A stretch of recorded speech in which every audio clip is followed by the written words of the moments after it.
નમસ્કાર મિત્રો, હું હરિવર્ધન ચોકસી આપ સૌનું સ્વાગત કરું છું. મિત્રો, આજના વિડીયોમાં આપનું ખૂબ ખૂબ સ્વાગત. મિત્રો, આપણા જીવનમાં પૈસાનું એક ખાસ મહત્ત્વ છે અને પૈસાને આપણે માં લક્ષ્મી સાથે જોડીએ છીએ. લક્ષ્મી ચંચલ છે, બધા જાણે છે કે ભાઈ આજે છે કાલે નથી, આજે આપણી પાસે કાલે બીજા પાસે છે. પણ જો આપણે કાયમ આ પરિસ્થિતિનો સામનો કરતા હોઈએ તો આપણે ઘણીવાર એવું વિચારીએ કે એવા કોઈક ઉપાય કરીએ જેનાથી આપણી પાસે લક્ષ્મી સ્થિર રહે, પૈસાની તકલીફ આપણને ક્યારેય ન પડે. તો ચોક્કસ આપણા ધર્મમાં એક એવી વસ્તુ છે જેને આપણે ઓળખીએ, એનો ખરી રીતે ઉપયોગ કરીએ તો ક્યારે પણ આપણે પૈસાની તકલીફ પડતી નથી.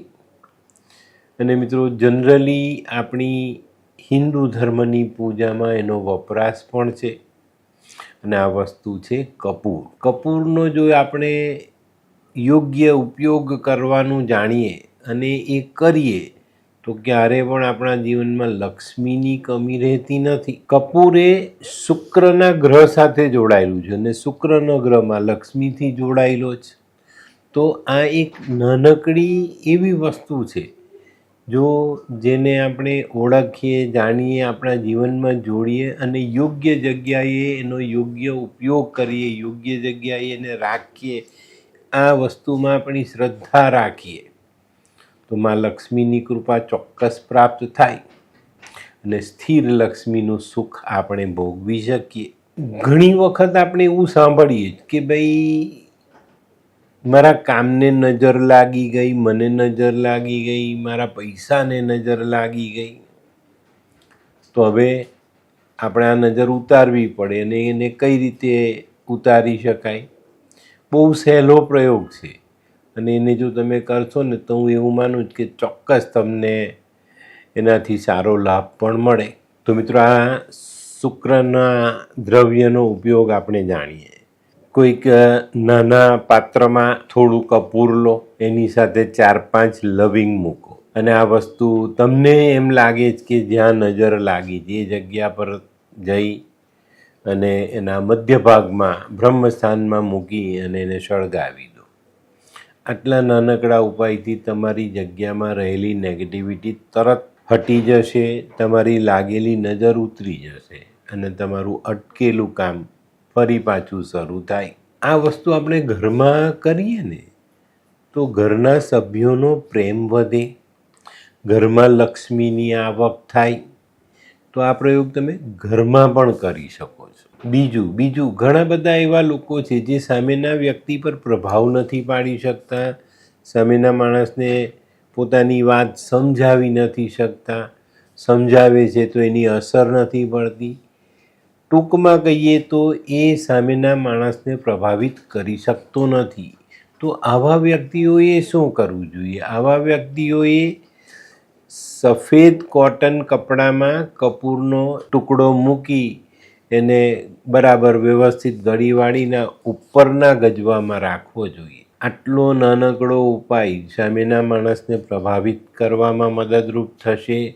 સામેનો માણસ તમારી વાત માનશે અને બહુ ચોક્કસ રીતે તમને એનો જવાબ પણ આપશે. તો જો તમારી જિંદગીમાં આવી પરિસ્થિતિનું નિર્માણ થયેલું હોય, તમે આનો ભોગ બનેલા હો, તો આ ઉપાય તમે જરૂર કરજો. આનાથી છે ને બીજો એક સરસ ફાયદો થાય છે. કપૂરની સુગંધથી સામેના માણસો એકબીજાને બહુ સરસ રીતે સમજી શકે છે. આપણે સામેના માણસને આકર્ષિત કરી શકીએ છીએ. તો આ નાનકડો ઉપાય જીવનમાં ઘણી બધી જગ્યાએ તમને કામ લાગે. ઘણા બધાની એવી ફરિયાદ આવે કે ભાઈ ધંધો ચાલતો નથી, પૈસાની આવક નથી, અટકી ગઈ છે, તકલીફમાં છીએ. તો આવા વ્યક્તિઓએ શું કરવું જોઈએ? આવા વ્યક્તિઓએ બહુ સરસ ઉપાય બતાવું, ધ્યાનથી સાંભળજો અને આ ઉપાય કરજો, ધંધો ચોક્કસ ચાલે. એક નાનકડી કાચની વાડકી લો, કાચનું એક નાનું બાઉલ લો, તેમાં 7 કપૂરની ટીકડી, 2 નાની નાની ફટકડીની ટુકડી અને 1 મીઠાની ગાંગડી એમાં મૂકી દો અને આ વસ્તુ તમારા ધંધાની જગ્યામાં ઉત્તરની જે દિશા છે ને એ તરફ ચોક્કસ જગ્યા પર એને મૂકી દો. ઉત્તર દિશામાં કોઈ પણ જગ્યા પર તમે એને મૂકી શકો છો. અને એ રીતે રાખજો જે તમને દેખાય. આટલી વસ્તુ તમે કરી લો તો તમારા ધંધાની જે બરકત છે એ ફરી પાછી શરૂ થાય અને ધંધામાં સારી આવક આપણે કરી શકીએ. અને મિત્રો, આ વસ્તુ તમે મૂકો છો ને એના 21 દિવસમાં તમને એનું રિઝલ્ટ દેખાય. 21 દિવસમાં. તો આપણે આટલી નાની વસ્તુ જે ખર્ચાળ પણ નથી એ જો કરીએ તો આપણે આપણા ધંધાને ફરી પાછો દોડતો કરી શકીએ. ઘણી વખત આપણે એવું સાંભળીએ કે ભાઈ ઘરમાં નકારાત્મક ઉર્જા વધી ગઈ છે, ધંધાની જગ્યા પર મન નથી લાગતું, કામ કરવાનું મન નથી થતું, માણસોનો મૂડ નથી. તો આવા સમયે શું કરવું જોઈએ? તો આવા સમયે એક તેજપત્તું, 2 લવિંગ અને 1 કપૂરની ટુકડી એક નાનકડી ડીશમાં કે એમાં લઈને ઘરમાં અથવા તમારા ધંધાની જગ્યા પર જ્યાં તમને એમ લાગે છે કે ભાઈ કંઈક થયું છે, કામ અટકું છે, ચાલતું નથી, કોઈની નજર બેઠી છે, કોઈકે ટોક લગાવી છે, કોઈકે કંઈક કર્યું છે, આટલી વસ્તુ મૂકીને એને સળગાવી દો. આ વસ્તુ સળગે એટલે ત્યાંથી એ વાસણ હટાવી લેજો, એને સાઈડ પર પોતાની જગ્યા પર કરી દેજો. આ વસ્તુ તમે 7 દિવસ, 11 દિવસ, 21 દિવસ કરી લો. તમારા ધંધાની જગ્યા પર લાગેલી નજર, ટોક, કોઈનું કરેલું આ તે બધી વસ્તુ હટી જશે અને ચોક્કસ તમારા ધંધામાં એક સરસ બરકતની શરૂઆત થશે. ઘણી વખત આપણી કુંડળીમાં શુક્ર નીચ ના હોય અને કુંડળીમાં જ્યારે શુક્ર નીચ થાય ને ત્યારે પણ આપણે લક્ષ્મીથી દૂર થતા હોઈએ છીએ. ત્યારે ઘણીવાર લક્ષ્મી આવે પણ ટકે નહીં, લક્ષ્મી હોય પણ એને ભોગવી ન શકીએ, લક્ષ્મી આવે જ નહીં, આવે તો આપણે ત્યાં સ્થિર થાય નહીં. આ બધી ઘટનાઓ આપણને મુશ્કેલીમાં મૂકે છે. તો આના માટે આપણે શું કરવું જોઈએ? આવા લોકોએ પણ સફેદ કોટન કપડામાં કપૂર બાંધીને સાથે રાખવું જોઈએ અને ક્યારેક ક્યારેક શુક્રવારના દિવસે કપૂર સળગાવીને માં લક્ષ્મીની આરતી કરવી જોઈએ ને માં લક્ષ્મીને પંચામૃતનો પ્રસાદ ધરાવવો જોઈએ. આટલા નાના ઉપાયથી તમારા નીચના શુક્રનું બળ ચોક્કસ રીતે સારું થાય, એ શુક્ર બળવાન થાય અને ઉચ્ચના લક્ષણો સાથે તમને સારામાં સારું પરિણામ આપે. 6થો ઉપાય, કોઈકે કંઈક કરી નાખ્યું છે, મારા ઘરમાં લક્ષ્મીની આવક બંધ થઈ ગઈ, કોઈકે કંઈક કર્યું છે, પૈસા આવતા નથી, કામ ધંધો અટકી ગયો. ઘણા બધા આપણે આવા પ્રશ્નો લોકો લઈને આવતા હોય છે, એ સાંભળીએ છીએ. તો આવા સમયે શું કરવું જોઈએ અને એનો સચોટ ઉપાય કયો? તો આવા સમયે છે ને એક નાની ડીશ લો. એટલી નાની નહીં લેતા કે જે સળગે તો આપણને દાજે.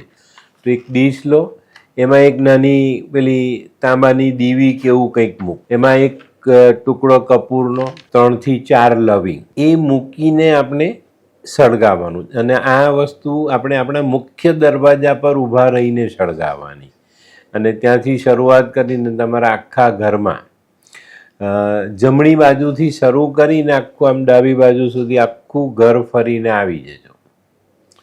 ત્યાં સુધી આ અગ્નિ તમે ફેરવી લાવ્યા, તમારા ઘરમાંથી નેગેટિવિટી ગઈ. આ પ્રયોગથી તાત્કાલિકપણે 2 મિનિટમાં તમારી અગ્નિ પ્રગટાવી અને એ અગ્નિ લઈને તમે ઘરમાં ફર્યા એટલી જ વારમાં ઘરની તમામ નેગેટિવિટી નીકળી જાય છે. આ વસ્તુ છે ને નાનામાં નાનો માણસ કરી શકે અને બહુ ચોક્કસ રીતે એનું અસર આપણે આપણા જીવનમાં જોડી શકીએ.